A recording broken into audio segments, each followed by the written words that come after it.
Boomer Pharmacy is not the right legacy. It's Fundercast 967. Hey there, Tony here. I hope you avoid that old Boomer Pharmacy like the plague. How do you like my ironic twist of phrase there?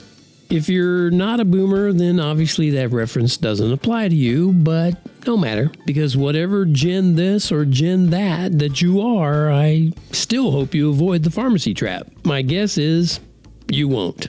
Tragically, the Boomer Pharmacy already has too many members.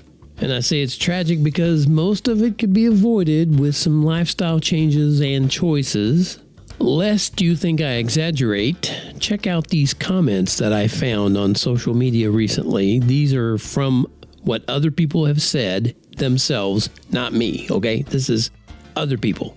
First one said, your average baby boomer today has become a prescription drug zombie on 4 to 5 pharmaceuticals daily just to function, according to new NHANES data. That's NHANES. I don't know what that means. And they continue, is this what health is supposed to look like? No, of course not. Then another one said, this boomer had measles, mumps, chickenpox. Vaxes were few, only 3 to 4, and there were no 6-month wellness visits to the doctor. We kids went to the doc only if we were sick or broke a bone. No one had allergies, autism, ADHD, etc. Just awful what healthcare has become. Yeah, that's true. Here's another one who said, I think the reason boomers started looking awful at 54 is because most of them smoked, never thought much about their diet, and certainly never had an exercise regimen. I kind of beg to differ with the most of them part, but yeah, point taken. Then they continued, younger people have more information about health now and can avoid the fate of the boomer body with some effort. I find that ironic because I see so many obese young people. Obese. Morbidly obese in a lot of cases. Okay, moving on, another person said, speaking of Medicare, I recently read wherein Medicare projections by 2030, up to 70% of hospital beds will be aging boomers with need for chronic pain care. After aging into pained bodies from skilled trades, why would pain care need to be inpatient? Serious question. Yeah, I'm not even sure about all that, but I guess they're making a point. Another one said, boomers do this all the time to downplay vaccine harms and U.S. food being poisoned.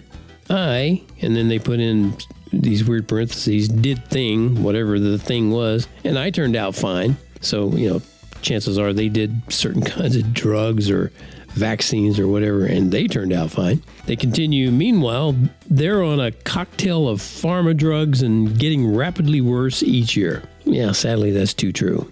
There are also some comments more on the positive side, like this one. I'm 62, in some of the best shape of my life. Some of us have been awake a long time, not buying what the mainstream is selling. And I've been around long enough to see the patterns that got a lot of people in a very precarious place. Yep, that certainly has happened. Here's another comment.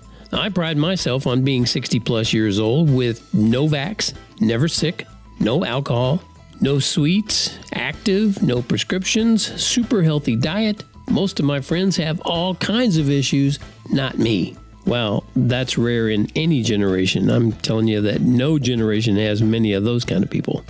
Here's a couple more. I've been in this fitness game for over 27 years. I got started as life happened.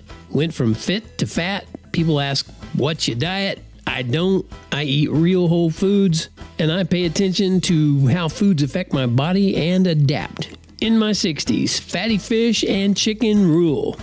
Okay. Not going to totally go along with that one. I prefer beef myself, but, to each his own, or her. Here's one last comment I'll share with you. I like this one too. I have lived cleanly as possible since the 70s. I don't use any meds, and I am 70. College weight, good BP, AIC, and I don't use drugs, ETOH, I don't know what that is, benzos, SSRIs, I don't know what those are either. I walk, exercise, meditate, and foster gratitude and joy. And I am mostly immune to psyops and live well. Discipline and gratitude go a long way toward health. Okay, the first part of that they said and what they don't use and all that, that's great. And the last part's the part I like the best. It's true that discipline and gratitude do go a long way toward your health. You should always have an attitude of gratitude because every day that you're here is a blessing from God. And there you have it. You can make your regular trips to the Boomer Pharmacy, or you can take your walks in the fresh air and sunshine. And you can shovel frankenfood into your mouth every day, or you can choose whole foods that haven't been bastardized with ingredients you can't pronounce. Junk you surely wouldn't put in your body if you could see what it is and what it does.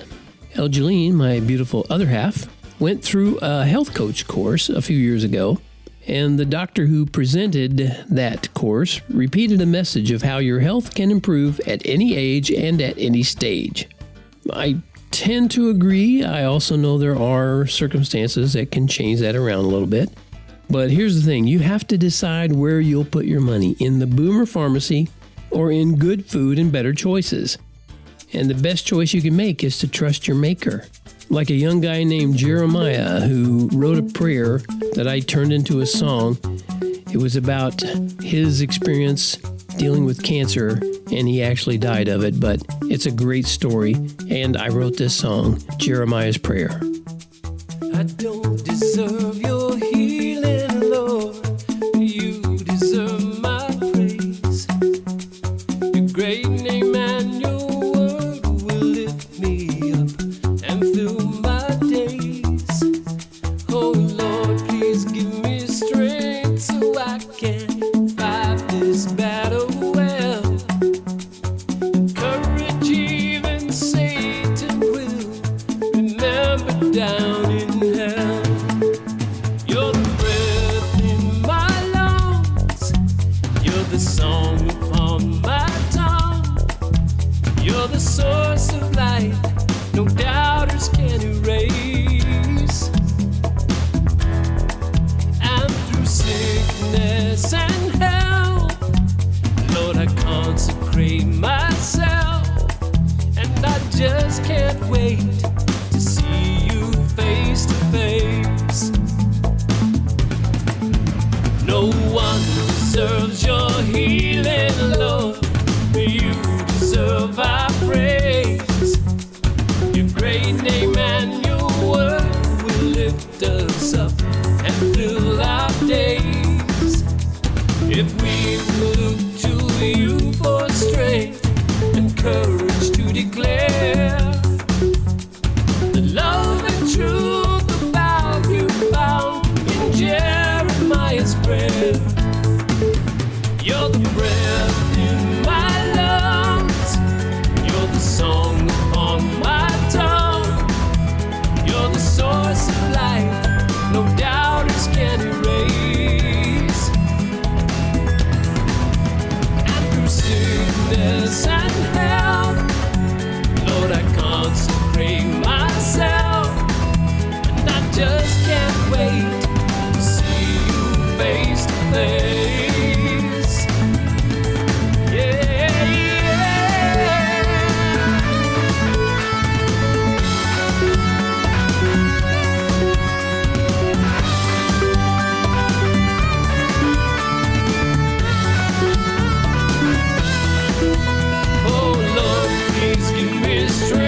So I can fight this battle well. Encourage even Satan will remember down in hell. You're the breath in my lungs.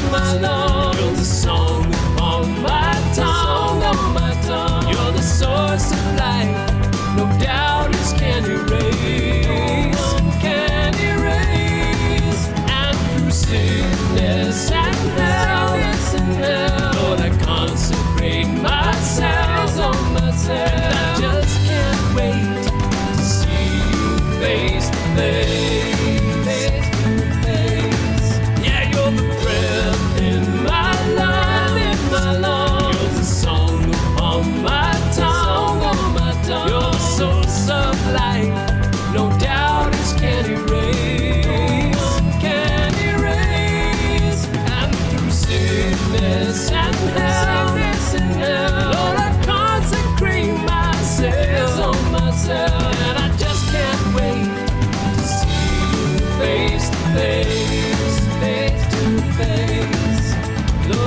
just can't wait to see you face to face.